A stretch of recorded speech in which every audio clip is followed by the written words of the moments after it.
मग तुम्हाला कोणी सांगितलं? म्हणजे महाराजांनी सांगितलं. त्यांना जाऊन विचार. ही सगळी मंडळी जगद्गुरु तुकाराम महाराजांकडे आली. महाराजांच्या पायावरती नतमस्तक झाली. महाराजांना म्हणायला लागले, महाराज तुम्ही काल काहीतरी संतांचा महिमा सांगितला, आम्हाला ऐकायचं हो, थोडं सांगाल का? महाराज म्हणाले, न सांगायला. लगेच महाराजांनी पुन्हा महिमा सांगितला. आलिंगन घडे मोक्ष सायुज्यता जुळे संताचा महिमा, तीर्थे पर्व काळ अवघी पाया पेस कळै संताचा महिमा, तुका म्हणी देवा त्यांची केली पाहिजे सेवा संताचा महिमा.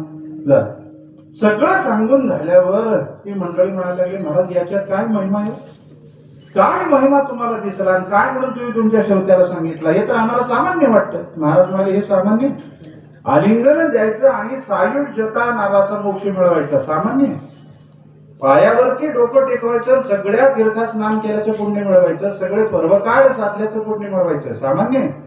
का त्यांची सेवा करायची ती देवाला प्राप्त होईल सामान्य? काय बाबा याच्या? पण ती साधक मंडळ म्हणायला लागले, नाही महाराज आम्हाला सामान्यच वाटतं. आता याला उत्तर जगद्गुरु तुकाराम महाराजांनी दिलं नाही. जो हे हा सामान्य